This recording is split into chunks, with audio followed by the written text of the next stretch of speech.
dar aí um consentimento, né, dessa gravação.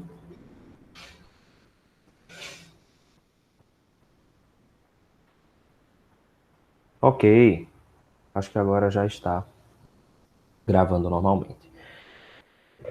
Beleza, então hoje a gente vai terminar o capítulo 5, né, do livro de eletromagnetismo do Sadiku. E o finzinho desse capítulo aqui fala sobre duas outras condições em relação aos materiais dielétricos, né? Então, o que a gente vai ver hoje são a equação de continuidade, mais especificamente, a equação da continuidade de corrente. Essa é uma equação que tem várias formas, existem várias equações de continuidade, né? E, em geral, elas têm a ver com a conservação de alguma quantidade. Especificamente, a equação de continuidade de corrente tem a ver com a lei da conservação de cargas.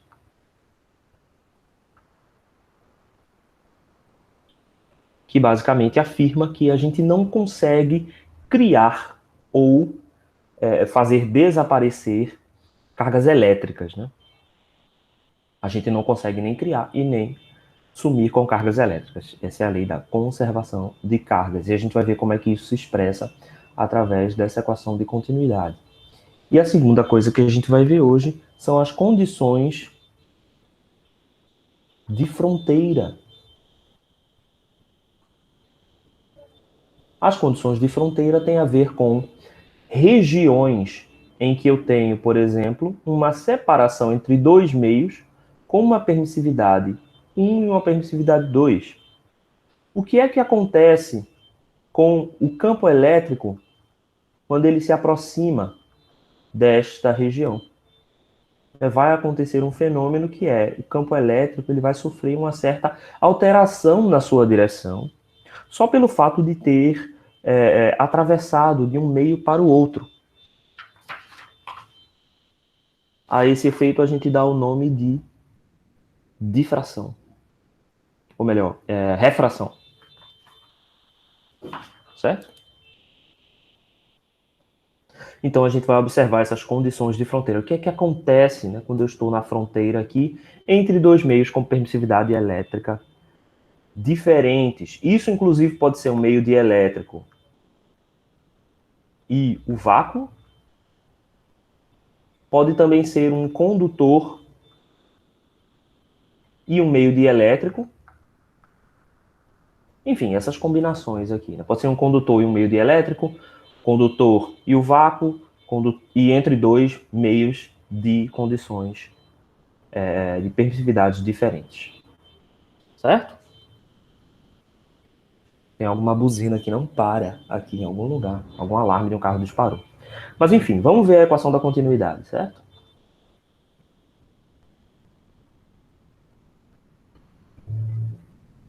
Vamos imaginar que existe um volume V qualquer, e dentro deste volume está definida uma certa densidade volumétrica. O que a equação, ou melhor, o que a lei da conservação de cargas afirma? Eu não consigo nem criar e nem desfazer, eu não consigo nem criar ou fazer desaparecer cargas do espaço. Então, se neste volume existir alguma mudança na minha densidade de cargas, isso significa que esta mudança deve acontecer por conta de uma corrente elétrica, que pode ser expressa por uma densidade de carga J, saindo desse volume. Ou entrando nesse volume. Então, a gente quer estabelecer uma relação entre a variação de cargas, obviamente, no tempo. A gente quer estabelecer uma relação entre isso e a densidade de corrente J. Mais expressamente especificando que não existe nenhuma sobra nesta equação aqui, né? Numa equação que a gente vai encontrar. Que toda variação na densidade volumétrica de cargas é devido à corrente elétrica que saiu desse volume. Ou seja, em outras palavras, a gente está dizendo que não existe nem surgimento e nem desaparecimento de cargas. Todas as cargas que saíram do volume saíram através de uma corrente elétrica. Então, o que a gente tem aqui? A gente tem que a corrente elétrica ela é a variação da carga no tempo, né, dentro de um volume. Então, a gente pode colocar aqui um ENV para ser a quantidade de carga envolvida. Mas veja só, a gente agora adotou que a corrente convencional ela está no sentido, né, contrário. Então, a gente vai ter aqui um sinal de menos, né, se a gente considera a corrente saindo. Quando essa quantidade de cargas cai, é porque essa corrente aqui foi positiva, né? Então, a gente vai ter aqui um sinal negativo, indicando que é o decréscimo da quantidade de cargas envolvida, que provoca uma corrente positiva para fora desse volume. Ok. Essa corrente, a gente pode dizer que é igual à integral da densidade de corrente ao longo da superfície S.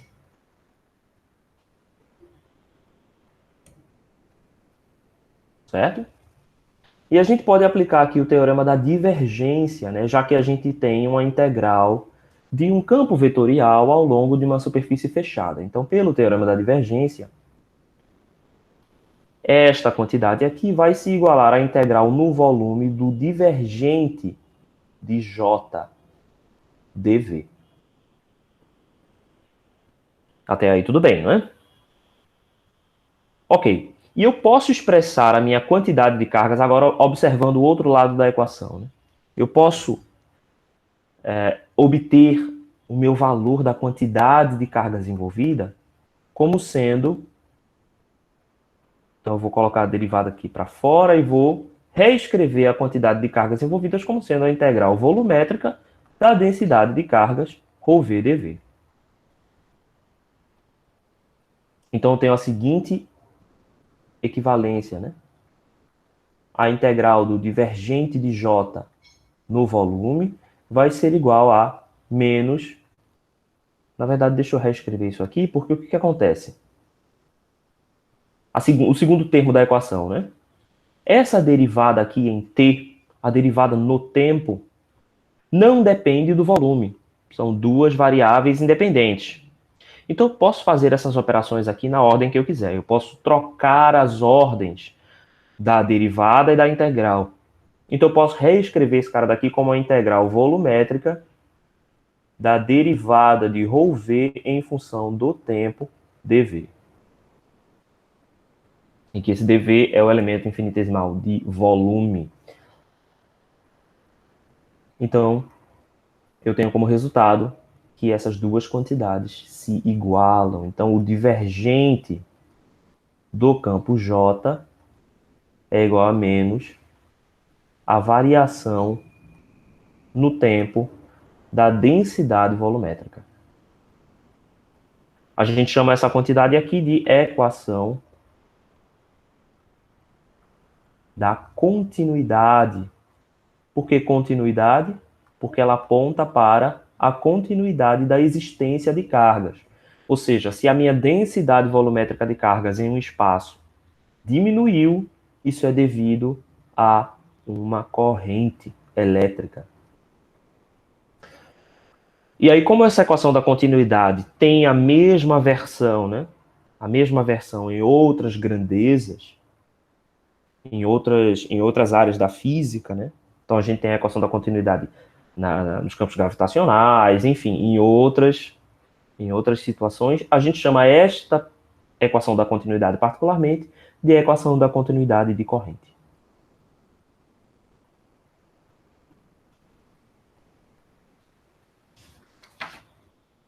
Ok?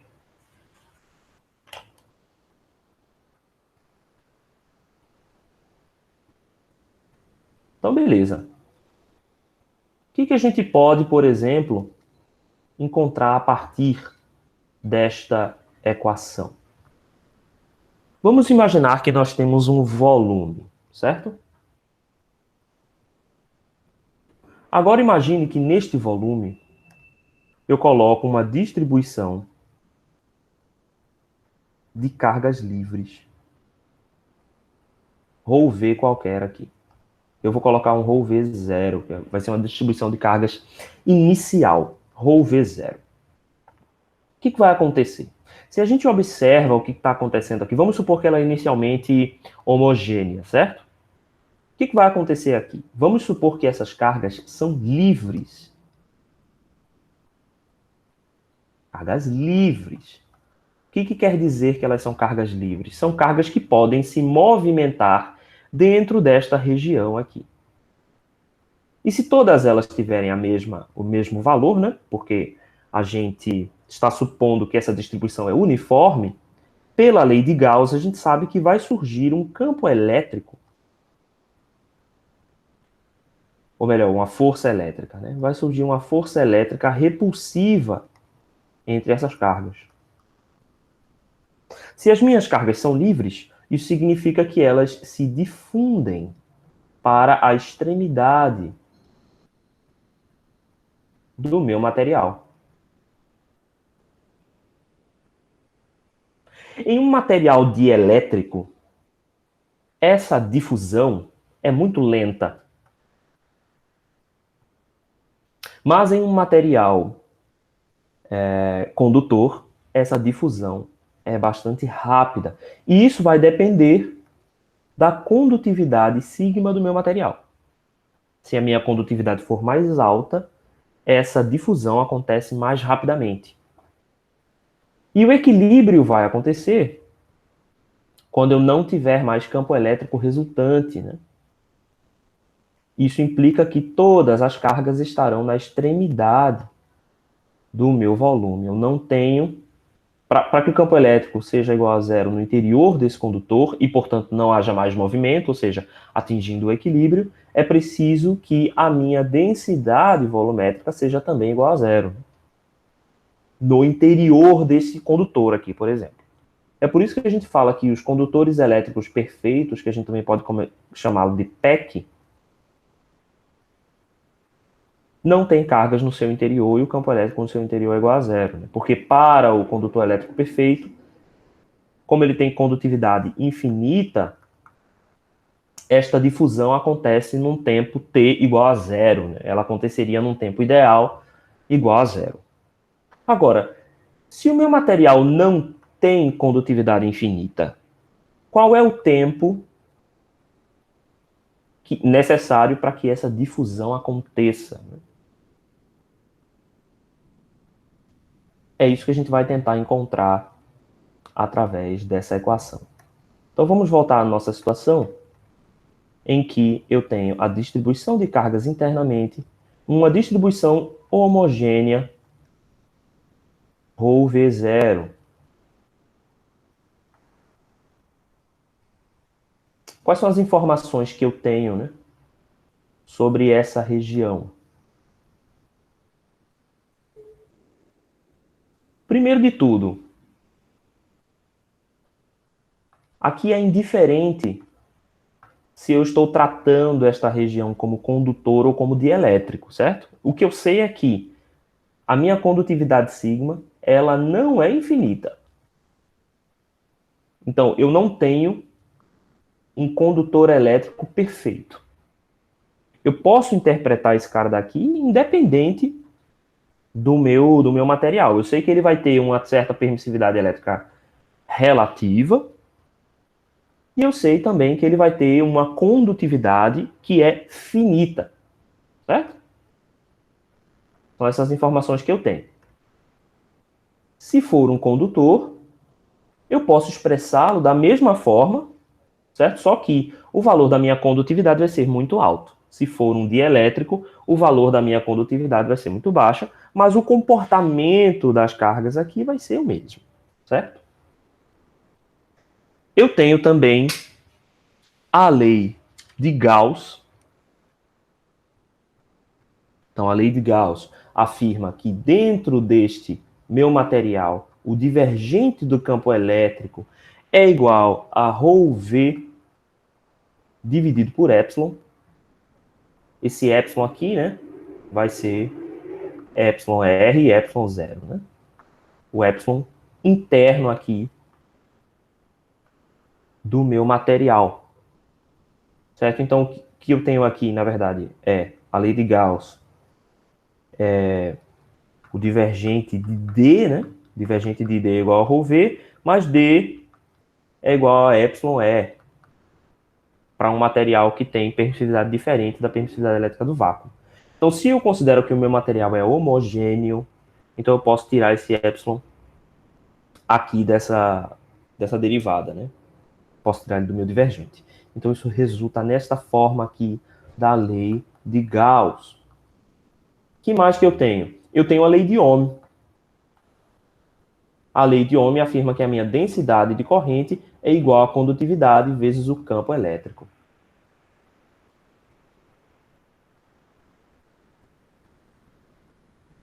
Beleza. Então eu tenho essas duas relações aqui. Além dessas duas relações, eu tenho a minha equação de continuidade. E a minha equação de continuidade, ela continua sendo válida aqui, nesta instância, né? Então ela vai ser a derivada da minha densidade ρV. Certo, Robson? O material precisa ser homogêneo, por quê? O que é um material homogêneo, né? Ou melhor, o material não homogêneo é aquele em que o epsilon depende de x, y e z. Então, isso significa que eu poderia ter um epsilon aqui, ou um epsilon 2 aqui, um epsilon 1 aqui, um epsilon 0 aqui. Para esse exemplo, eu quero expressar isso dessa forma, o que implica que o meu epsilon, essa equação só é válida para todos os pontos, se esse meu epsilon é igual em todos os pontos. Agora, veja só. Imagine que eu tivesse novamente essa região e ela fosse não homogênea com duas regiões, epsilon 1 e epsilon 2. Eu ainda conseguiria definir um espaço menor que é homogêneo. Então essa minha equação seria válida dentro desse espaço. Então, na verdade, ela não precisa ser homogênea, ou seja, essa lei ela não exige que o meio seja homogêneo, porque ela é pontual. Mas aqui, para ficar mais fácil da gente visualizar, eu digo que o meio é homogêneo para poder escrever ele dessa forma, com um epsilon só. Mas tenha em mente que, se eu tenho um meio não homogêneo, essas equações, como são pontuais, as três, elas ainda valem em partes, por partes, no meu volume, ainda que esse volume seja não homogêneo. Certo?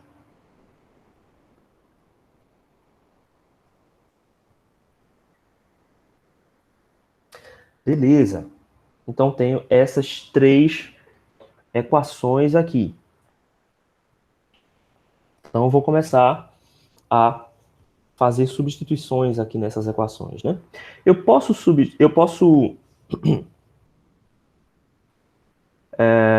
escrever que o divergente de E, então se eu tenho um divergente de E, eu posso substituir E por, desculpa, eu estou substituindo aqui na minha equação, né? Então, divergente de J na minha equação da continuidade, menos derivada de ρV em relação ao tempo. Então, essa minha derivada da densidade de corrente, eu posso dizer que é o sigma E. Certo? Então, eu posso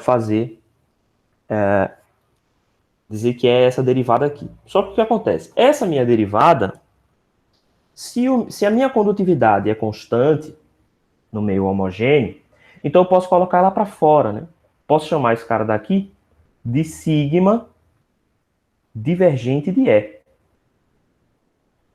E sigma divergente de E é igual a sigma ρV sobre epsilon. Ok? Então estou fazendo aqui a igualdade entre essas equações. Tudo isso aqui é igual. Então, no final das contas, eu tenho sigma sobre epsilon, ρV, é igual a menos a derivada de sigma no tempo. Então, agora eu encontrei uma relação, né, entre essas duas quantidades que pode ser integrada no tempo. Então, eu posso reescrever esse cara daqui como menos sigma sobre epsilon dt, fazendo separação de variáveis, né? Igual a 1 sobre ρ v d ρ v. E agora fazer essas integrações. Então, quais vão ser os meus limites de integração aqui a partir dessa equação, desta equação diferencial, né?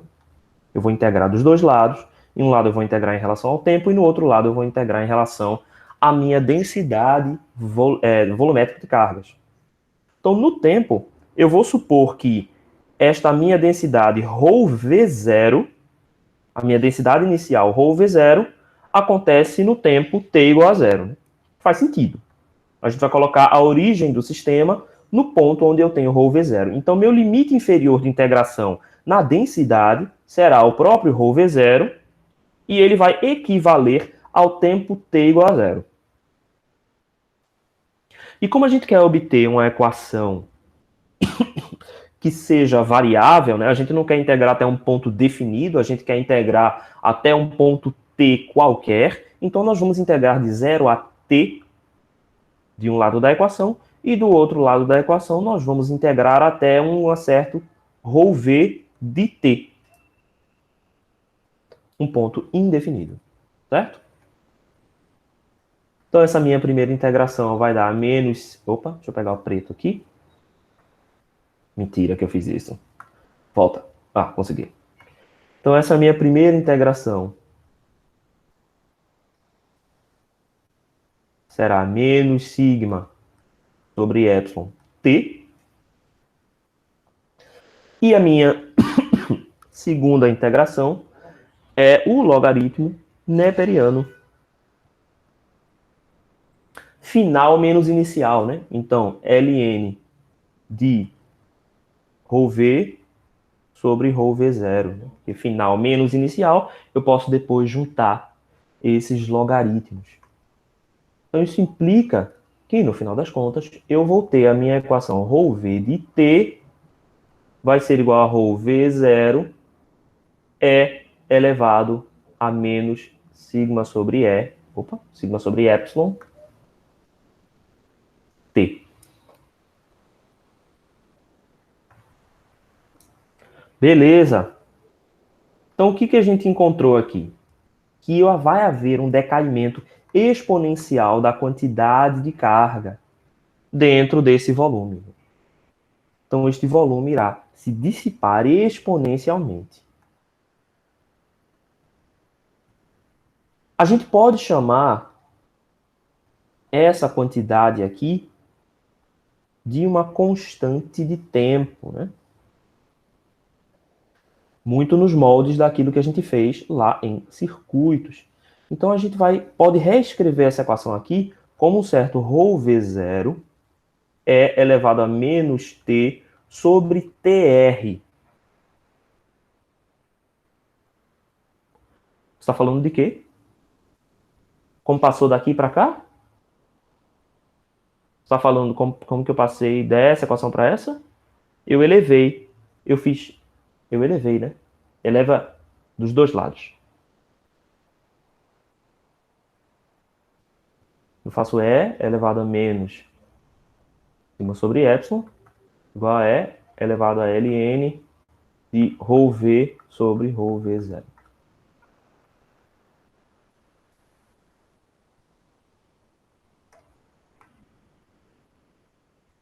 Então eu vou escrever esse cara daqui como ρv0. A gente vai chegar lá, Gabriel. A gente vai chegar lá. Na verdade, eletromagnetismo é um grande circuito. É um circuito complicado. Então vamos lá. ρv0 é elevado a menos t sobre tr. Quem é esse tr? Eu vou denominar esse tr de tempo de relaxação.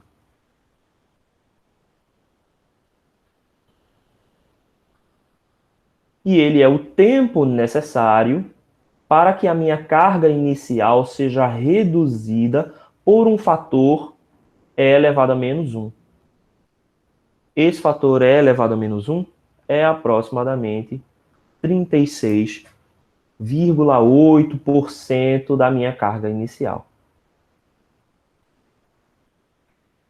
Então, Robson, é chamado relaxação, né, porque a minha carga que estava concentrada, provocando uma força elétrica dentro do material, agora vai ser dissipada, diminuindo essa força elétrica, certo? Então, por isso a gente chama de relaxação. Era um sistema que tinha uma energia guardada e essa energia vai ser dissipada fazendo as cargas se movimentarem. Então, a gente chama isso de relaxação. Certo? Então, essa relaxação é o tempo suficiente para que a minha quantidade de carga inicial, para que a minha densidade de cargas inicial, seja diminuída até 36,8% da minha carga inicial. Certo?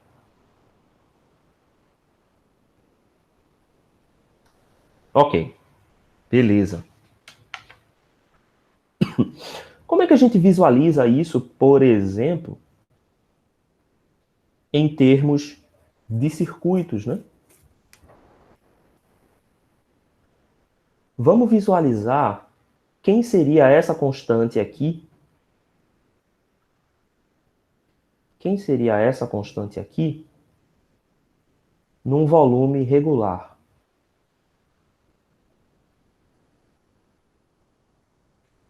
Num volume regular, certo? Um volume regular vai ter uma certa área de seção reta A e vai ter um certo comprimento L. Quem que é a resistência desse meu material? A resistência desse meu material é 1 sobre sigma, né, que é a minha condutividade, L sobre A. Quem é a capacitância desse meu material, né? A capacitância desse meu material é epsilon, que é a permissividade elétrica, né, desse meu material, vezes a área sobre L. A gente não deduziu essa capacitância aqui dentro dessa disciplina, mas ela foi deduzida lá em Física 3, né? Então vocês devem lembrar que para um material de seção regular, a capacitância é dada por epsilon A sobre L. Quem que era o nosso tal lá de circuitos, né? Era 1 sobre RC. Se você substituir esse cara daqui, o nosso tal vai dar sigma sobre epsilon.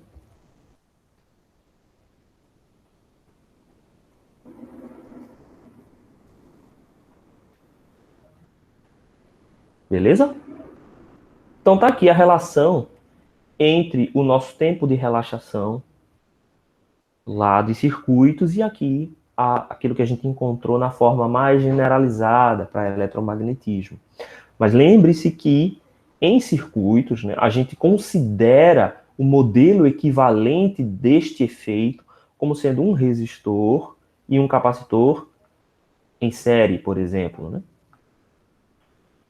Aqui nesse modelo, a própria região aqui ela é tanto o resistor quanto o capacitor. Então a minha condutividade dá o meu efeito resistivo, ela impede a movimentação de cargas, né? Quanto menor for a resistividade, a condutividade, né? Maior é o impedimento ao movimento de cargas e o meu epsilon faz essa relação que aqui equivale à minha capacitância.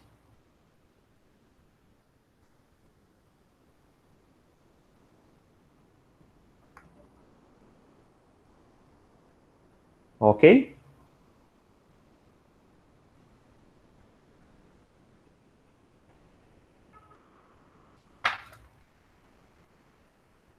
Sim, né? Faltou dizer que meu TR, meu tempo de relaxação, é epsilon sobre sigma. Né?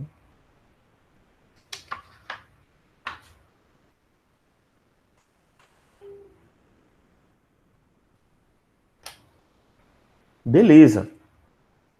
Então, isso termina o que a gente tinha a dizer sobre a continuidade, certo? É tempo. Qual é a unidade de tempo? Segundos. É a unidade de tempo no sistema internacional, segundos.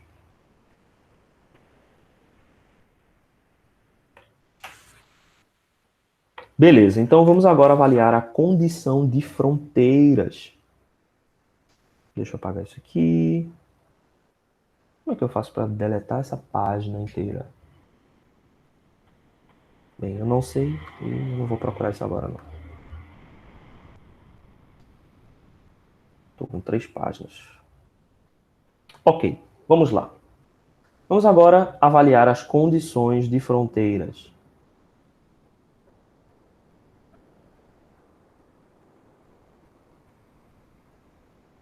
Vamos imaginar que existe aqui uma fronteira entre dois espaços. Essa fronteira ela não precisa ser regular em direção nenhuma, né? Independente dessa direção, a gente vai dizer que existe um campo elétrico. Ou melhor, vamos lá. Antes disso, né? Nós vamos dizer que existe uma permissividade elétrica 1, εr1, e uma permissividade elétrica εr2. Ela pode ser expressa pelas suas permissividades relativas, certo? E elas são diferentes. Se existir um campo elétrico em uma dessas regiões, esse campo elétrico pode ser gerado por uma distribuição de cargas, por exemplo, esse campo elétrico irá, obviamente, se propagar na direção 2, na região 1, né? Se esse campo elétrico existe na região 2, ele irá também existir na região 1. Campo elétrico. Mas como a gente sabe, né, vai acontecer o fenômeno que a gente conhece como refração. Isso é, esse campo elétrico ele pode mudar de direção. Então lembre-se que todas as nossas equações que nós encontramos continuam válidas, né? Então a gente ainda tem a equação de Maxwell para campos eletrostáticos, EdL igual a zero, e a gente ainda tem a lei de Gauss, a integral no fluxo de D ds num volume fechado vai ser igual à integral volumétrica da densidade de cargas livres no interior de um volume V. Mais do que isso, né, elas são válidas em todos os pontos no espaço, não necessariamente só em uma região e só na outra. Elas também são válidas para regiões que tomem as duas partes. Então, se, por exemplo, eu escolho uma curva L que circula as duas regiões, a integral do campo elétrico ainda tem que ser zero. Por quê? Porque a energia necessária para pegar uma partícula A e levá-la ao longo dessa curva L para fora do espaço vai equivaler à energia devolvida pelo sistema quando eu trago A de volta para dentro dessa minha primeira região, da minha segunda região, no caso. Certo? Então, esta equação aqui ainda continua válida. E também D, o fluxo ainda continua o mesmo dentro dessas duas regiões.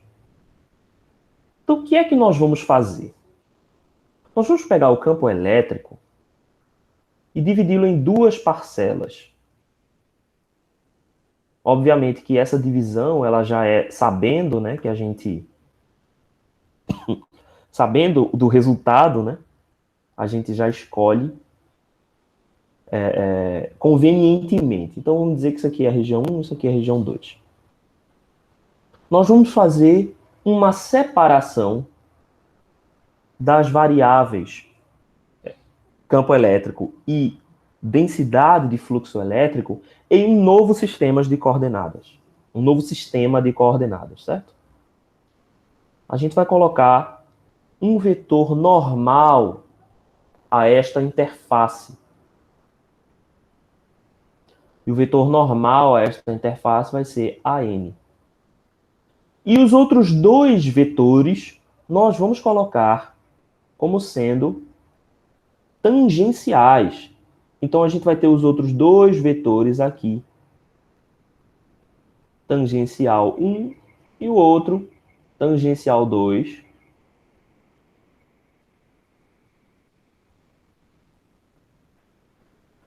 Que pode estar, por exemplo, saindo aqui da página, né?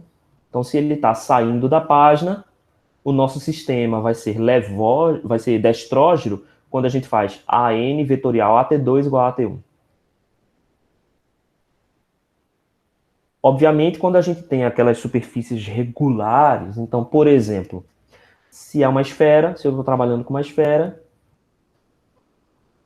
o meu vetor normal vai ser o AR, e os meus vetores transversais serão a φ, desculpa, a θ e a φ, né? A φ aponta nessa direção. Indo se Z estiver para cá, né? Então a φ vai apontar naquela direção. Se eu tenho, por exemplo, uma superfície em coordenadas cilíndricas, eu tenho um dielétrico diferente aqui e aqui, por exemplo, eu tenho ar e um dielétrico, o meu vetor normal vai ser o arro, e os meus vetores tangenciais serão AZ e, novamente, Aφ. Certo? Então, mas tenha em mente que isso aqui é válido para, mesmo quando eu tenho regiões que não estão conformadas, né, dentro dos meus vetores unitários clássicos das minhas 3 representações que a gente usa nesse curso, né? Isso também é válido para superfícies irregulares, que não se conformam a nenhuma das 3 coordenadas. Eu ainda posso aqui definir em um ponto qualquer um vetor AN normal e uma outra componente tangencial aqui em função de 2 outros vetores que sejam tangenciais a essa interface. Tangencial não, que sejam... isso, tangencial, tangencial está correto, é isso mesmo. Que sejam tangenciais a esta interface. Então vamos dar uma olhada primeiro no que acontece no meu campo devido a equação de Maxwell para campos eletrostáticos. Então vamos imaginar que eu tenho um campo elétrico qualquer nas duas regiões. Então eu vou dizer que esse cara daqui é o meu E1 e o campo aqui é o meu E2. Note que eu estou fazendo aqui esse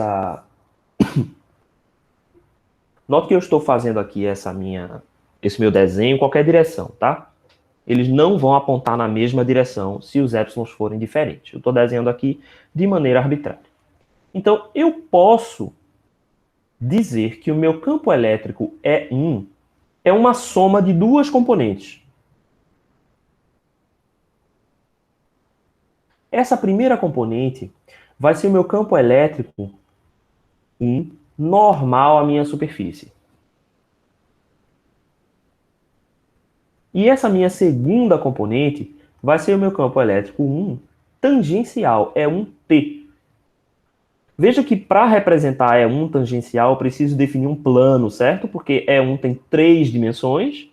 Então E1N vai estar aqui E1N vai ser alguma amplitude vezes AN, mas E1T vai estar expresso aqui em função de 2 vetores unitários, os vetores unitários que definem o plano dessa interface, certo?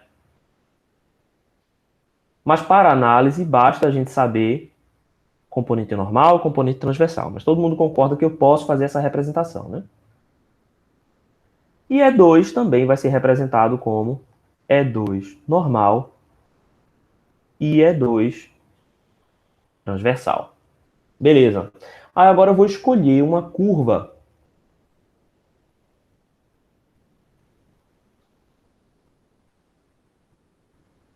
Eu vou escolher uma curva e vou fazer a circulação de E nessa curva. A gente já sabe que a circulação de E vai ser igual a 0, né? Por conta da equação de Maxwell. Uma coisa muito importante para a gente ter em mente aqui é que eu estou fazendo esta análise no limite em que esta curva L tende a zero, certo? Então eu posso fazer com que essas integrais sejam substituídas por multiplicações. Então, em vez de fazer a integral de E dl,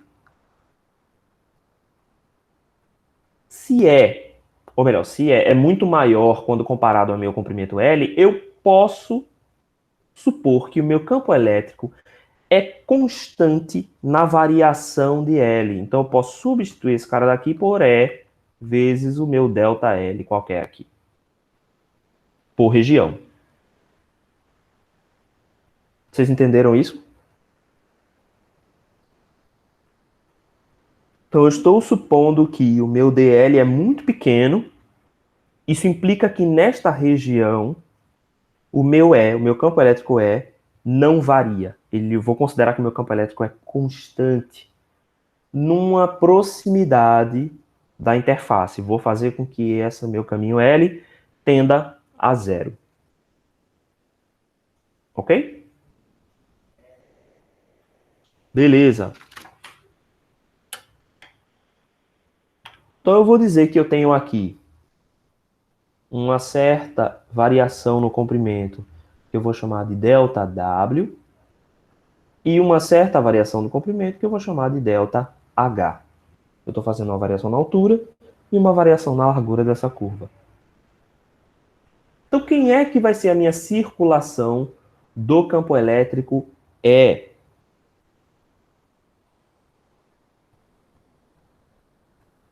Então, vamos começar fazendo essa circulação a partir daqui, dessa direção, certo? Aqui. Então, o que eu tenho? Eu tenho E1 transversal vezes menos dl, certo? dl está no sentido contrário. Então, menos E1 transversal vezes ΔW. Essa é a minha primeira contribuição desta integral. No segundo trecho da curva, né? Deixa eu colocar aqui os pontos. Então, vamos chamar esse cara de A, B, C e D.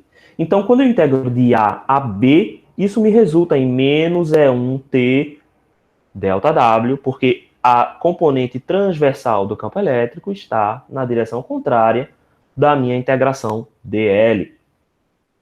No trecho BC, o que eu tenho?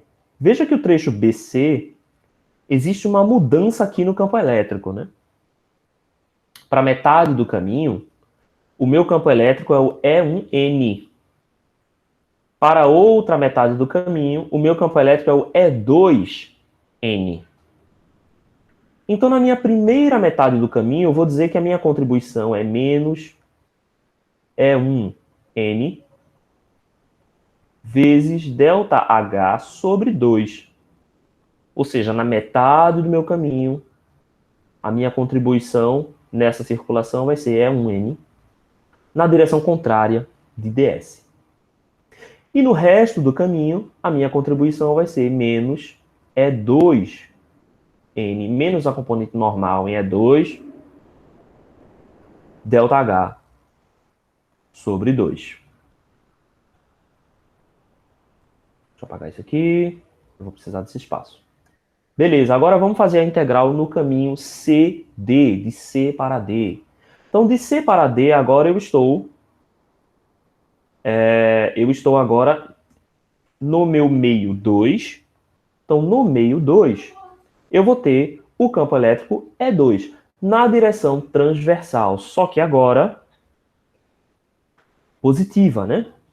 Agora na mesma direção de dl, na minha mesma direção de circulação. Então, eu vou somar E2 transversal vezes ΔW. E qual que vai ser a minha integração no caminho dA? Novamente, eu vou dividir essa minha integração em duas regiões, da região de D até a interface e da região da interface até A. Então, vai ser ΔH sobre 2 e e novamente ΔH sobre 2. Em cada ΔH eu vou ter um campo diferente. Então, como agora meu campo normal está na mesma direção da integração dl, eu vou somar esse cara daqui com E2N ΔH sobre 2 mais E1N ΔH sobre 2. Como esse campo é conservativo, esta integral, esta circulação, necessariamente tem que ser igual a zero. Todo mundo entendeu de onde veio essa equação?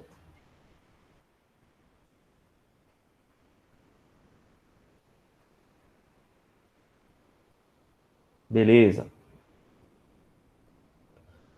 Então aqui eu posso fazer alguns cancelamentos, né? Eu posso cancelar esse cara com esse cara. Eu posso cancelar esse cara com esse cara. E aí vai me resultar em menos E1 transversal ΔW mais E2 transversal ΔW igual a zero. Como ΔW é igual, né? Esta equação aqui possui solução quando o meu campo elétrico E1T é igual a E2T.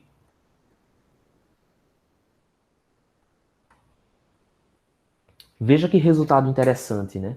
A componente transversal do campo elétrico, ela se mantém entre os dois meios, independentemente da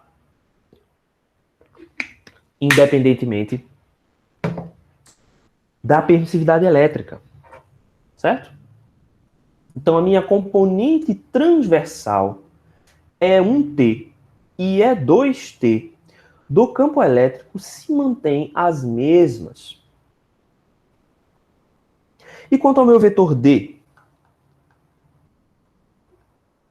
o que eu posso inferir aqui em relação ao meu campo D? Eu sei que D é igual a epsilon E.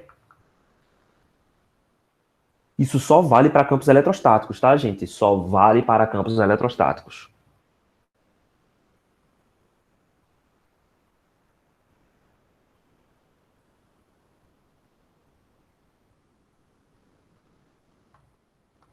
Agora, não. Nesse caso, vale também para campos eletromagnéticos, né?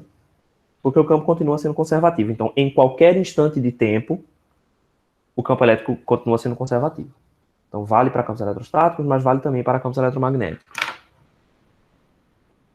Então, a componente transversal vai ser igual dos dois.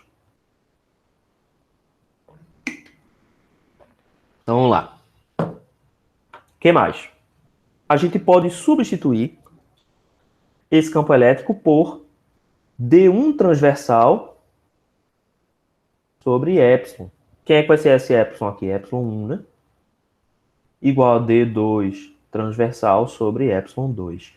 Então, se a gente estiver lidando com o campo elétrico, a componente transversal se mantém, enquanto a componente transversal do campo densidade de fluxo elétrico será diretamente proporcional à sua permissividade. Aí a gente encontrou aqui a relação para as componentes transversais. Vamos agora encontrar essa relação para as componentes normais, né? Então agora eu vou utilizar a minha outra relação, que é a lei de Gauss.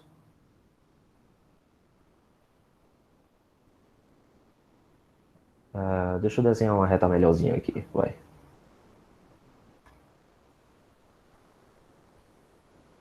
Beleza. Então, para obter aqui a lei de Gauss, para aplicar a minha lei de Gauss, o que eu vou fazer? Deixa eu só deixar ela assim, porque a gente consegue ver tudo o que aconteceu aqui. Eu vou novamente dividir o meu campo elétrico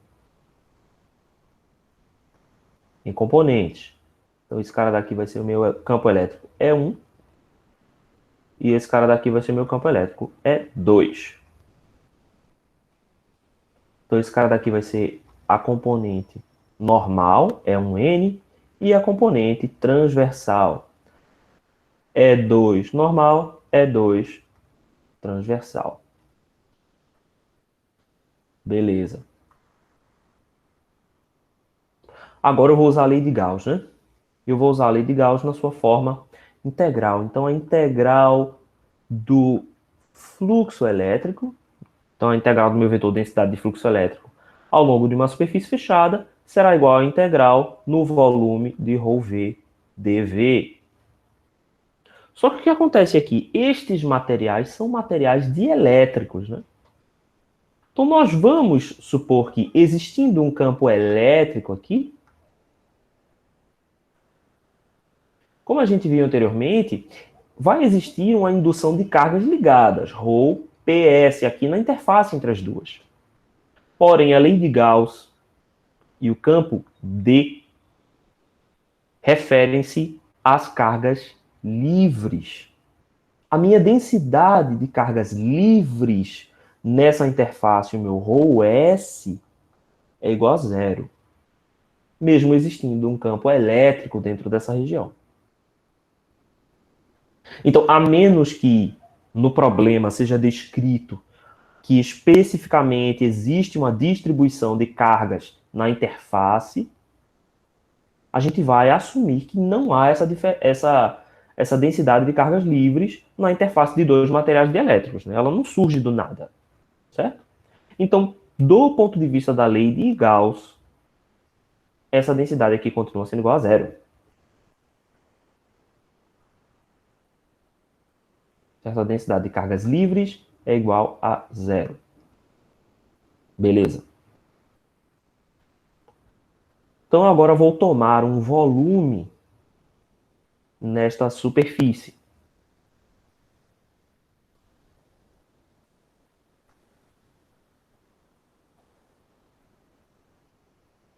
Eu vou tomar um volume e este meu volume ele atravessa ambas as áreas, né? Ambas as regiões. Não sei se o meu desenho fez jus aqui ao que eu quero fazer. Deixa eu desenhar ele cavaleira.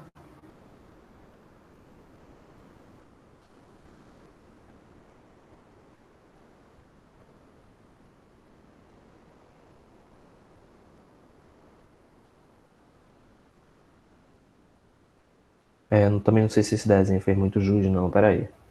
Deixa eu tentar mais uma vez. Eu tô vendo aqui as coisas que eu tô errando. Esse quadrado tem que ser exatamente aqui. E ele tem que cruzar no meio desse quadrado. Enfim, mas a questão é o seguinte. Metade dessa região está para fora, metade da região está para dentro do meu plano, certo? É isso que a gente tem que ter em mente. Meu desenho não está sendo muito elucidativo. Mas tenha em mente que metade dele está na região 1 e metade dele está na região 2. Ok? Então, quem é que vai ser essa minha integral aqui? Se eu faço com que o meu volume... No caso que a gente viu antes de um condutor em um campo elétrico, que as cargas ficassem... Nesse caso, haverá um ρ entre a fonte. Exatamente. É isso mesmo, Robson. No caso do condutor, por exemplo, se eu tenho uma região condutora e existe uma densidade de cargas superficiais, então estas relações que a gente está deduzindo do campo elétrico interno e externo, elas não são válidas. Certo? Elas só são válidas quando eu tenho uma interface em que não há diferença de cargas entre as duas regiões. Porque se houver, então eu vou ter aqui uma lei de Gauss que incrementa o campo elétrico. Porque o que acontece? Se eu comparo aqui, ó, essa região com essa outra região, ou seja, a minha integral dentro dessa região onde ρS não está presente e a minha integral fora onde ρS está presente, haverá uma diferença no fluxo total. Isso vai implicar uma diferença no campo elétrico, certo? Então eu não posso mais garantir que eu tenho essa igualdade aqui. Isso, obviamente, né? Eu estou supondo que os dois estão tendendo. Eu estou supondo que essas duas superfícies estão tendendo à interface, né? Para que eu não tenha diferença no volume. Porque se eu tenho diferença no volume, obviamente eu tenho diferença na densidade. Mas eu estou supondo que os dois têm o mesmo volume. Mas uma delas tangencia ρS por dentro e a outra superfície tangencia ρS por fora. Se eu faço as duas tenderem ao volume V, onde está a distribuição de ρS, esse volume vai ser igual. Então, mas aí aqui acontece esse problema, né? Aqui acontece esse problema. Se eu tenho ρS, ele adiciona ao fluxo, né? Pela lei de Gauss, que o fluxo do campo elétrico é igual à quantidade de carga envolvida. Então o fluxo muda por conta da quantidade de carga envolvida.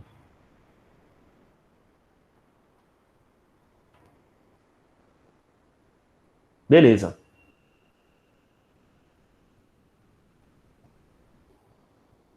Então aqui eu estou supondo que o meu fluxo elétrico não vai mudar. Agora, como a gente está fazendo aqui a integração em relação a D, eu vou substituir essas componentes aqui pelas suas componentes em D. Então, D1 normal, D1 transverso.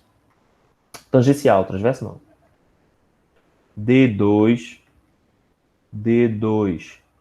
normal, D2 transverso. Então, novamente, se eu consigo separar, né, essa região nesse cubo, então eu posso somar, fazer esse cálculo do fluxo como sendo a soma de... Eu vou substituir o meu fluxo, dds, por d vezes a minha área de cada uma dessas faces. Note que nas laterais o meu fluxo irá se cancelar, certo? Por quê? Vamos observar uma das laterais, por exemplo. Vamos observar essa lateral. Se essa minha área da lateral é uma área A, quem é que vai ser o meu fluxo nesta lateral? Eu vou ter metade da minha área na região 1. Então, meu fluxo aqui neste ponto será D1 transversal, né? Eu vou ter uma certa componente de D1 aqui, que vai ser uma das duas componentes de D1T. Lembre-se que D1T tem duas componentes, né? Então, esta minha integral vai ser a minha área A vezes essa componente qualquer, D transversal. Só que D1T, né? Área sobre 2 mais área sobre 2, D2T. Quem é que vai ser o meu fluxo do outro lado do cubo? Né? Vai ser área sobre 2, só que agora meu D1T está no sentido contrário do meu ds. Né? Meu ds aponta para fora do volume. Então, A2 menos D1T. Na verdade, não tem mais esse sinal vetorial. Né? Aqui vai ser o módulo do campo nessa direção.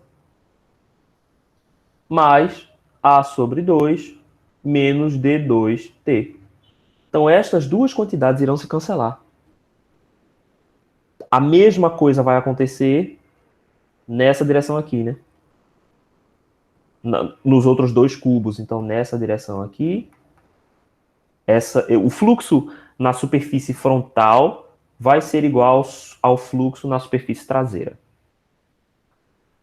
Então, nas tampas laterais, aqui nas laterais do meu cubo, nas 4 laterais, eu tenho um cancelamento do fluxo. E aí, obviamente, meu fluxo vai depender somente da minha tampa superior e da minha tampa inferior. Deixa eu apagar isso aqui que ficou uma bagunça enorme. Todo mundo entendeu esse cancelamento? Isso é importante.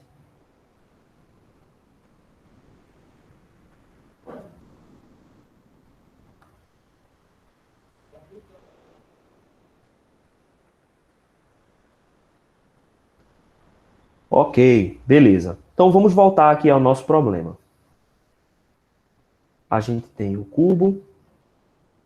Não, não era isso que eu queria fazer. Sai dessa. Vamos para a caneta. O cubo. As laterais estão canceladas. E agora, o meu fluxo total vai depender somente da minha tampa superior e da minha tampa inferior. Na minha tampa superior, quem é esse cara daqui? Ele é D1N, ele é a componente normal do campo nessa direção. Agora, pela lei de Gauss, ele vai ser o campo densidade de fluxo elétrico.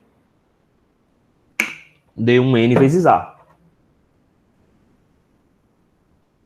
E quem é o meu fluxo elétrico no sentido contrário? Ele é menos D2N vezes A. Por quê? Porque D2N agora aponta na direção contrária do meu vetor DS. Exatamente, Robson. É bastante semelhante ao que aconteceu com a linha antes, né? Esse caso aqui do cancelamento é exatamente igual o que aconteceu anteriormente com a linha. Metade está dentro, metade está fora. Só que a diferença é que agora a gente fez uma integral volumétrica, né? Aí as parcelas que não se cancelaram foram as parcelas normais. Por isso que é interessante usar as duas leis, né? Em uma, a gente obteve a relação transversa e agora a gente vai obter a relação normal. Transversa não, tangencial. Por que eu estou falando transversa toda vez? O T está me lembrando transversa, é tangencial. Beleza, então aqui a gente sabe que o fluxo é igual a essa densidade de cargas. Mas nós estamos aqui usando como premissa que esta densidade aqui é igual a zero, né? Nós estamos usando como premissa isso. Então, se essa densidade é igual a zero, a soma desses fluxos tem que ser também igual a zero. Então, D1N vezes A menos D2N vezes A vai ser igual à minha carga dentro desse volume que eu estou definindo como zero. Então, igual a zero. Nesta condição, o que eu tenho é que o meu campo D1 normal vai ser igual ao meu campo D2 normal. Como é que a gente expressa isso em relação ao campo elétrico? Meu ε1 vezes o campo elétrico 1 normal é igual a ε2 vezes o meu campo elétrico 2 normal.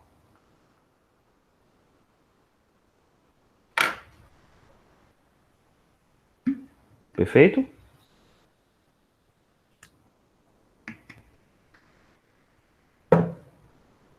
Então vejam só, ao contrário do que aconteceu com o campo elétrico transversal, quem se mantém constante na direção normal é o campo,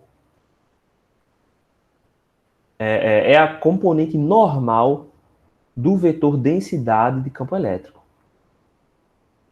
Componente normal. Certo?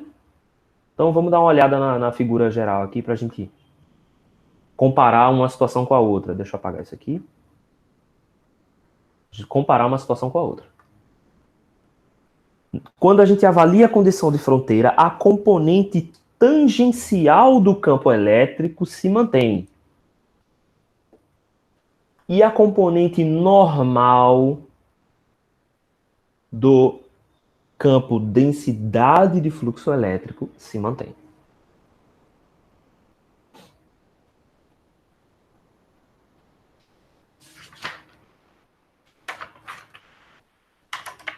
Que horas são? 10 horas. Beleza.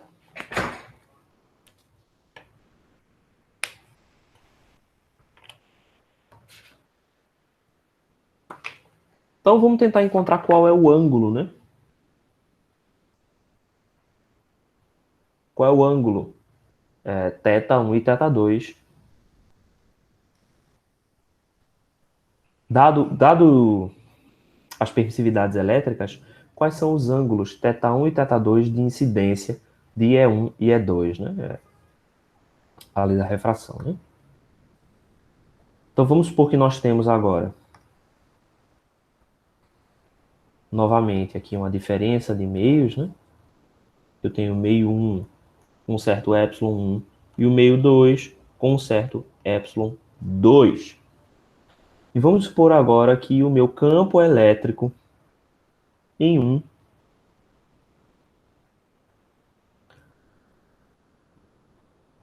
possui um certo ângulo θ1 em relação à normal.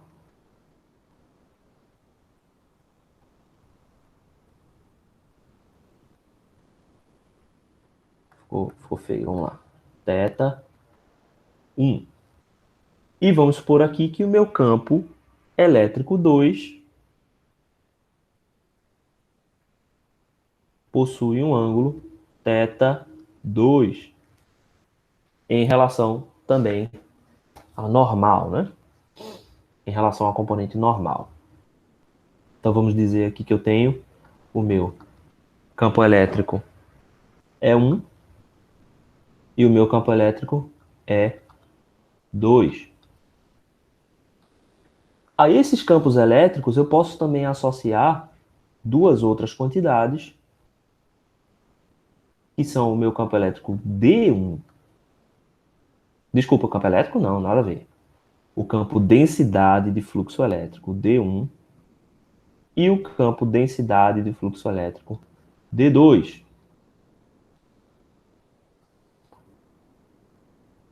Eles têm que fazer o mesmo ângulo θ1 e θ2, né? Obviamente. Por que eles têm que fazer o mesmo ângulo? Porque para um meio anisotrópico, o meu campo D é igual a εE, que eu posso também escrever como ε, no caso ε1 é, né? Para o meio 1 e para o meio 2, meu campo D vai ser igual a ε2 é. Mas em ambas as situações, eu tenho o campo D apontando na mesma direção do campo E. Lembra a ótica em física 4, né, João?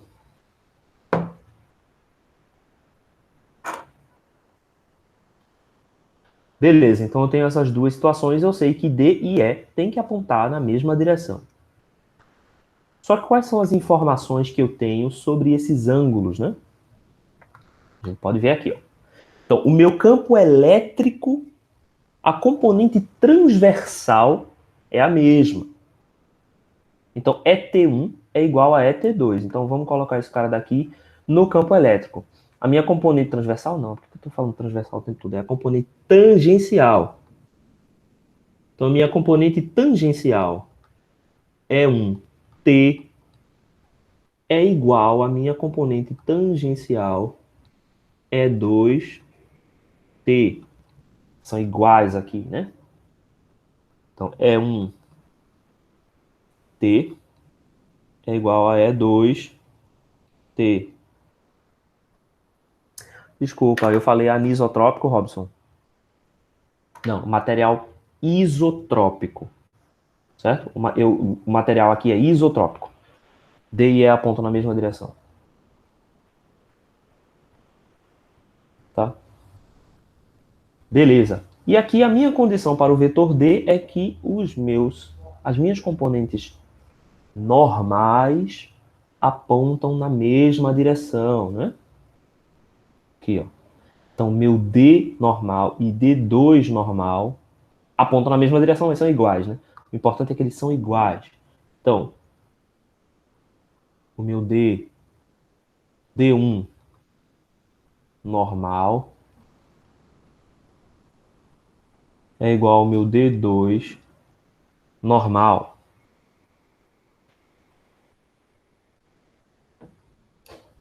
Então, o que eu posso encontrar aqui dessa minha primeira equação, né? E1 de T é igual a E2 de T. Então, posso expressar esse cara daqui como o módulo de E1 seno θ1. Esse cara daqui vai ser igual ao módulo de E2 seno θ2. Aí eu guardo essa minha equação.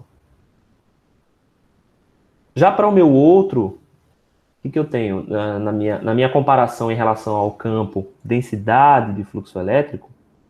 Eu tenho que meu D1N é igual ao D2N. Então, meus módulos têm que ser iguais também. D1N igual a D2N. E eu posso expressar esses módulos como sendo D1 cosseno de θ1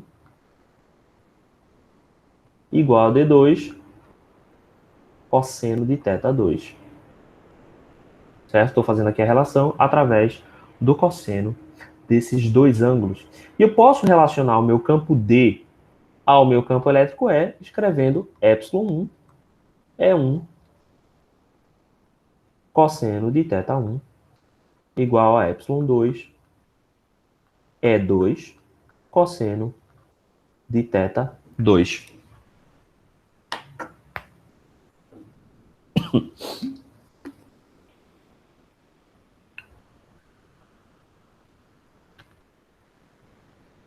Ok. Agora eu posso dividir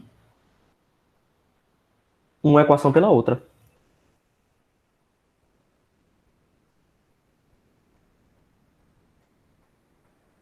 Dividindo uma equação pela outra, o que eu tenho? Eu vou ter o E1 vai cancelar. Seno sobre cosseno vai dar a tangente de θ1. E eu tenho aqui ε1 no denominador. Então, tangente de θ1 sobre ε1. Desculpa, ε1. Eu falei ε1 e escrevi ε0, tá vendo?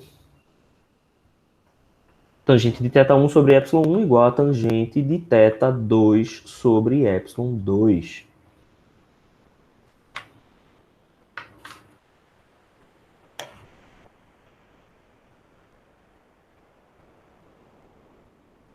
Essa é a regrinha que a gente vai usar para calcular o ângulo, né, de refração entre as duas regiões de constante dielétricas diferentes.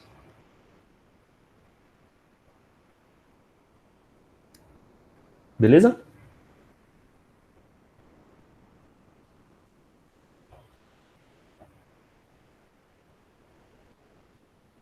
Então vamos lá.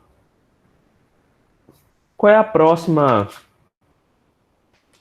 Qual é o próximo par que a gente vai fazer, né? O próximo par que a gente pode fazer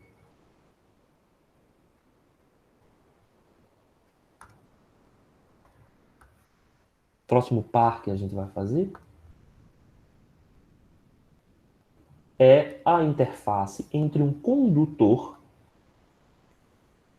Então esse cara daqui ó, vai ser um condutor elétrico perfeito. E aqui a gente vai ter uma certa permissividade relativa diferente de um. A gente vai ter um condutor e um dielétrico. Né? Lembrando que PEC é Perfect Electric Conductor. Condutor elétrico perfeito, certo?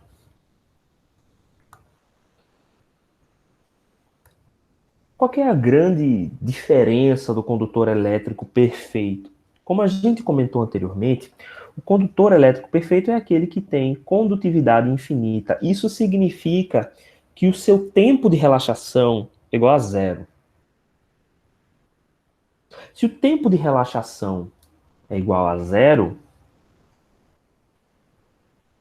se o tempo de relaxação é igual a zero, então o que vai acontecer? Eu não tenho cargas livres no interior do meu condutor,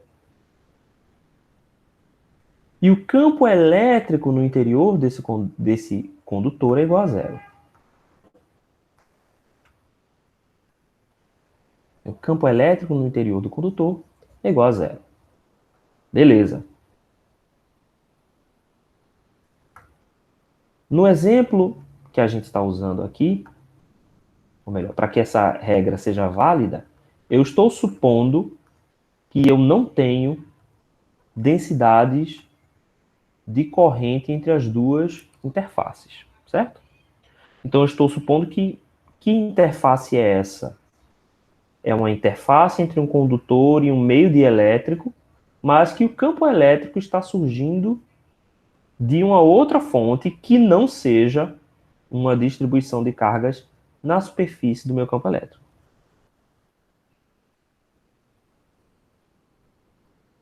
Beleza. Então eu vou fazer aqui aquela integração novamente.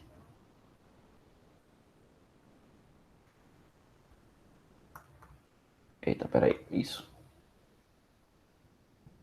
Eu vou fazer novamente a minha integração entre os pontos A, B, C e D.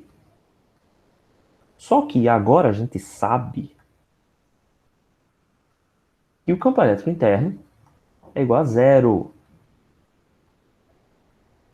E o meu campo elétrico externo eu vou dividir entre essas componentes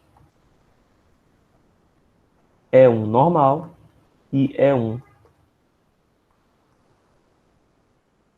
tangencial.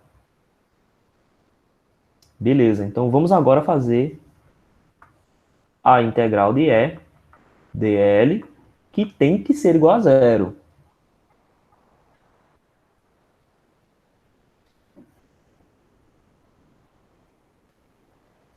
Integral E dl tem que ser igual a zero. Então, se a gente pega o trecho AB, no trecho AB, o que a gente tem? A gente tem menos E1T por essa distância aqui que a gente chamou de ΔW. ΔW. No trecho BC, a primeira contribuição vai ser devido a E1N, então menos E1N, porque ele está na direção contrária, né, da minha integração dl, menos E1N, delta H sobre 2. E o delta H está aqui, né? Delta H. Só que a segunda contribuição, a contribuição que está dentro do volume, dentro do condutor, ela tem componente zero, né? Porque o meu campo elétrico dentro do condutor é zero. Então, a minha integral da interface até C é igual a zero. Além disso, a minha integral de C a D é igual a zero. E, novamente, de D até a interface é zero outra vez. Sobrando só o finzinho da curva dA, que vai ser igual a mais, porque tanto o campo elétrico normal quanto o dl estão no mesmo sentido, é um normal, delta H sobre 2. Isso tudo é igual a zero, porque o meu campo é conservativo. Então eu tenho cancelamento destas duas parcelas, e o meu resultado final é E1 de T delta W é igual a zero. Apesar da gente estar tomando um volume infinitesimal, eu não posso dizer que o meu delta W é igual a zero. Isso aqui só é verdade quando E1 de T, a componente transversal do meu campo elétrico, é igual a zero. Então veja que interessante, né? A gente viu que as componentes transversais do campo têm que ser iguais, né? E, obviamente, se eu aplico essa condição para um condutor elétrico perfeito, eu encontro um caso particular da diferença entre dois dielétricos, né? Em que os campos tangenciais são iguais e, portanto, têm que ser iguais a zero. Isso resulta para a gente uma característica muito interessante dos campos elétricos, que é o fato de que, se eu tenho uma região que é perfeitamente condutora, e fora dessa região eu tenho um campo elétrico, o meu campo elétrico será necessariamente normal a este condutor. em todas as direções.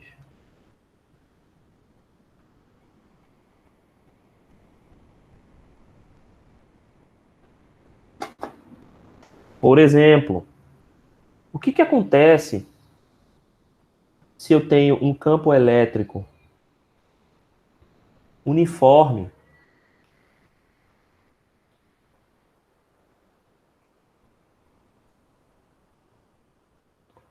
e dentro desse campo elétrico uniforme eu coloco, por exemplo, uma esfera metálica? O campo elétrico tem que ser tangencial a essa estrutura metálica. Ele tem que ser tangencial não, né? Desculpa. Ele tem que ser normal a essa superfície metálica. Então, a presença deste material condutor vai fazer com que o meu campo elétrico mude a sua forma. Então, as minhas linhas de campo elétrico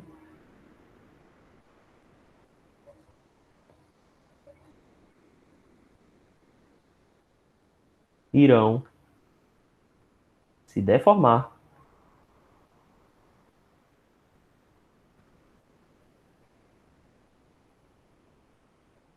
em torno, né, dessa região condutora.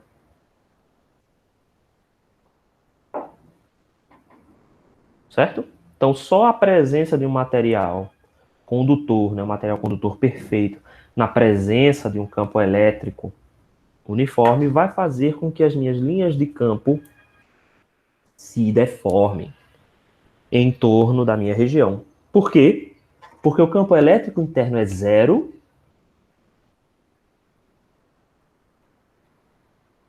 e a minha componente tangencial tem que ser igual.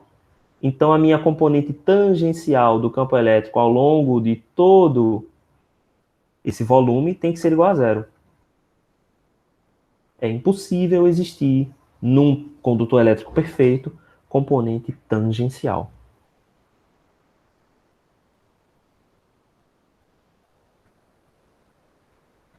Eu entendi como o senhor deduziu que o campo elétrico será normal, mas não existe PEC, então para um condutor real o campo será quase normal. Exatamente isso, Robson.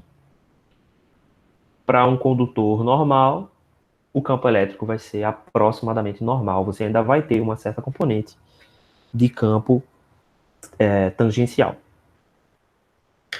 Mas a gente trabalha com as aproximações, né? Então a gente vai trabalhar aqui dessa forma. Certo? Outro exemplo disso é uma estrutura que a gente chama de estrutura de microfita, por exemplo. Como é a estrutura de microfita? A estrutura de microfita, ela tem um plano aterrado e neste plano aterrado eu tenho um condutor. Imagino que isso aqui é uma placa de circuito impresso, certo? Eu tenho um plano aterrado na minha placa de circuito impresso e elas estão divididas por um material dielétrico. E aqui vai ser o substrato da sua placa, né? Então aqui é metal, aqui é metal. Tipicamente a gente vai aterrar, né? O metal em um dos lados. E vai fazer com que o nosso sinal VDT trafegue através de uma trilha, por exemplo. Quando a gente tem essa estrutura aqui, a gente chama essa estrutura de microfita. E o campo elétrico na microfita, ele é normal aos dois condutores. Então ele tem que fazer um caminho assim. Essas são as linhas de campo.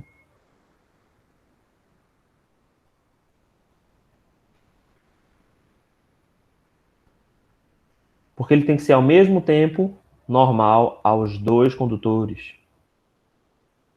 Certo? Então as linhas de campo em uma microfita irão se comportar dessa forma. E aí existem vários outros tipos de estruturas que a gente tem para transmissão de informação. Esse é um dos temas do estudo de MAG 2, que é o que a gente chama de linhas de transmissão.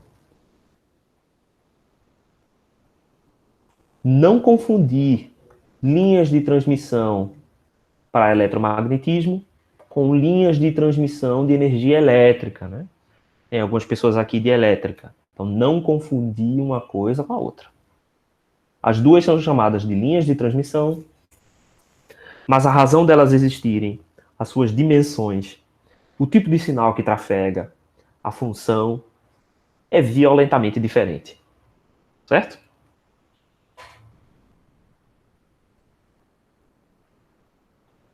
O que mais? Agora vamos avaliar o comportamento desses campos na direção normal, né? A gente viu que na direção tangencial o campo elétrico tem que ser igual a zero. O que acontece na direção normal?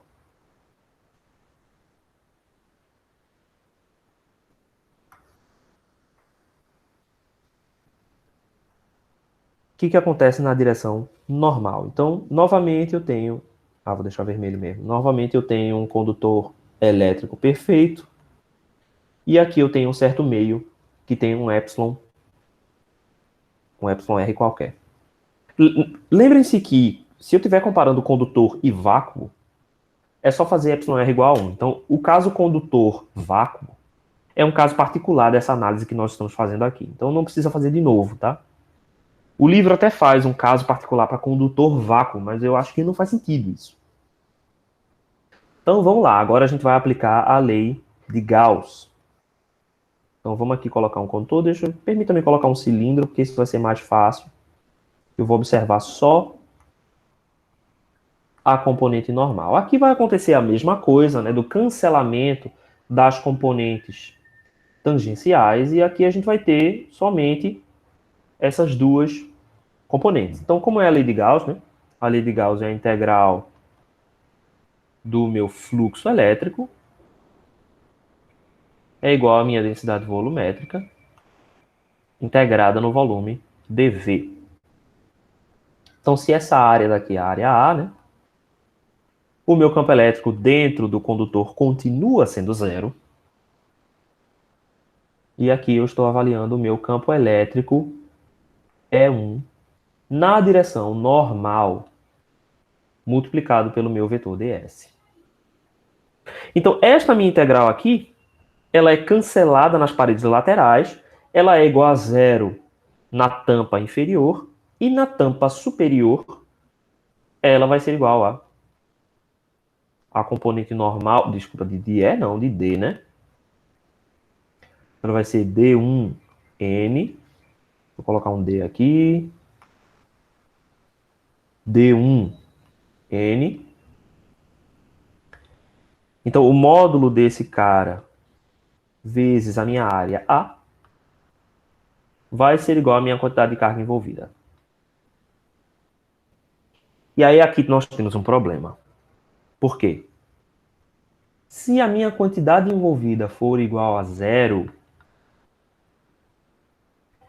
então isso significa que o meu campo normal tem que também ser igual a zero. Qual é a conclusão que a gente tira disso?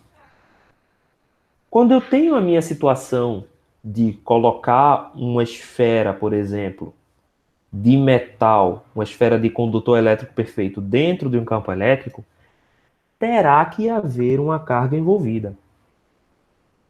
Porque o meu campo não pode ser zero. No meu campo normal ele não é zero. Ele não pode ser zero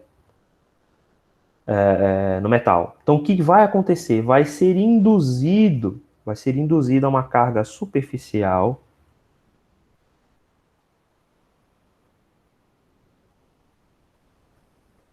que faz com que exista essa componente normal. Então, novamente, naquele nosso caso, em que a gente tem linhas de campo sendo atraídas por uma esfera, essas linhas de campo, essas linhas de campo irão provocar uma densidade ρS na superfície da nossa esfera.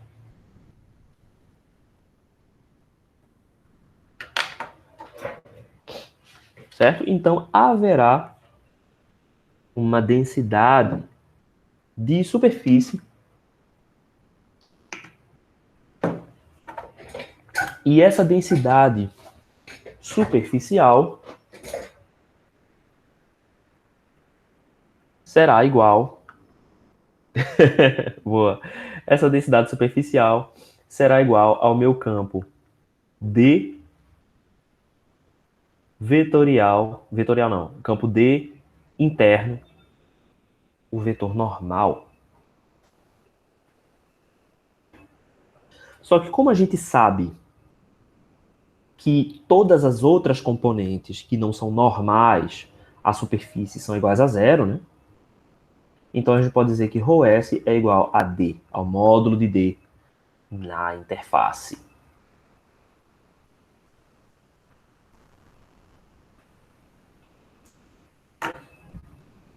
A gente também pode observar isso através dessa equação aqui, ó. Se eu passar a área dividindo, o limite em que a área tende a zero, ou seja, eu estou dizendo que D1N é igual ao limite quando a área tende a zero de Q envolvido sobre A. Esse cara daqui é ρS, né? Essa é a densidade superficial. Então, o que a gente consegue concluir a partir, né, disso que a gente viu agora em metais na presença de um campo elétrico? O metal vai fazer com que as linhas de campo se distorçam em torno da sua presença. E essas linhas de campo, elas têm que ser normais à superfície desta região metálica. Além disso, será induzida na superfície desta região metálica uma densidade de cargas livres, ρS. E essa densidade é igual ao campo D. A densidade de cargas vai ser igual à densidade do campo D na superfície dessa região.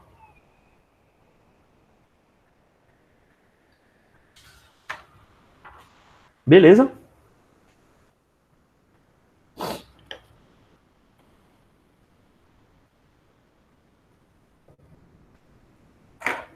Um outro efeito que é interessante, deixa eu apagar aqui.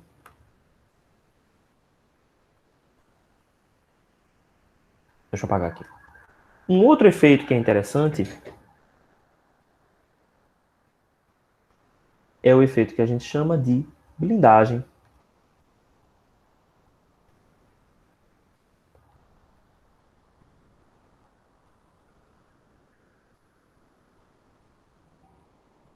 Elétrica.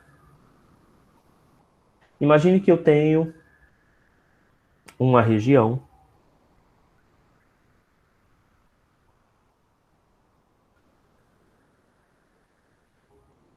cilíndrica, certo? São dois cilindros aqui. Um cilindro interno e um cilindro externo. Imagine que esses cilindros são infinitos, certo? E eu estou mostrando aqui apenas uma área de seção reta destes condutores. E imagine que internamente a esse condutor eu coloquei um material dielétrico que tem uma certa permissividade relativa.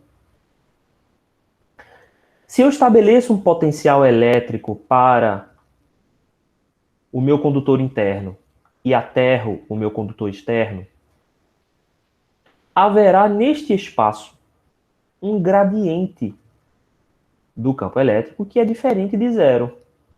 Portanto, o que é esse gradiente de V? Né? O gradiente é a variação de V.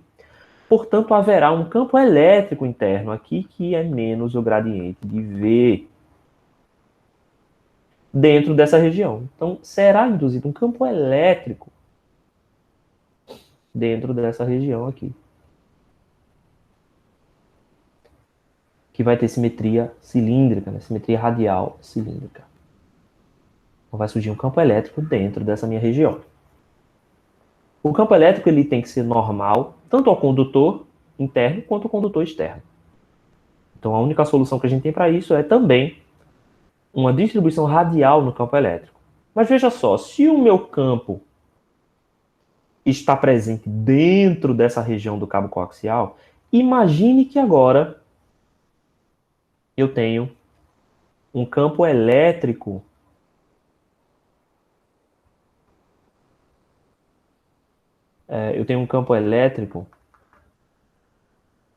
externo.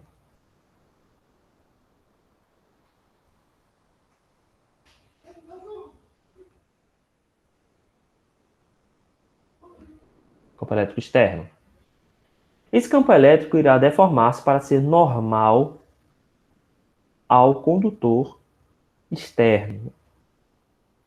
Mas esse condutor externo, ele não vai ser, enfim, ele tem um certo comprimento aqui, né? Significa, vai ser induzida uma densidade de cargas, mas o importante aqui é o seguinte, se eu observo mais de perto aqui, eu vou observar mais de perto essa região.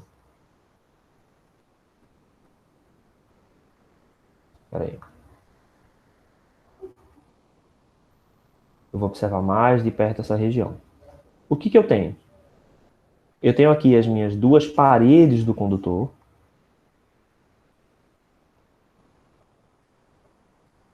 As minhas paredes do condutor, certo?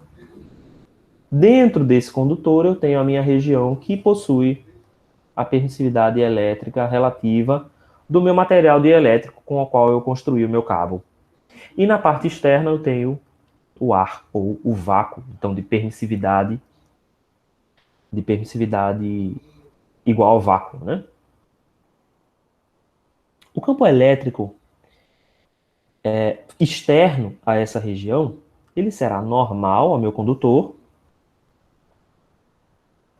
Então, se eu olho próximo o suficiente, ele vai aparecer com linhas retas, né?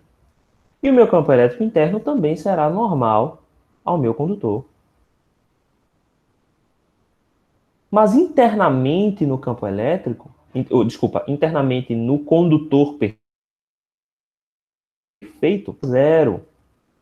Então, isso significa que não há comunicação entre os campos externo e interno.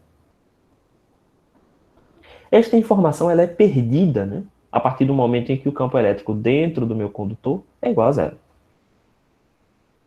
Então, quando eu crio uma região no espaço que está totalmente encapsulada por um condutor,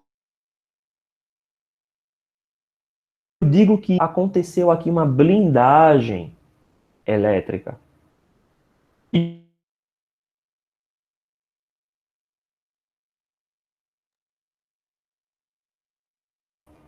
não há troca de informação entre a região interna e a região externa.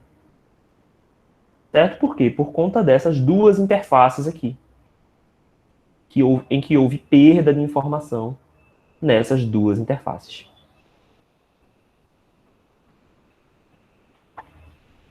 Então, este tipo de técnica é utilizado muito comumente para a gente separar ambientes em que a gente não quer que a interferência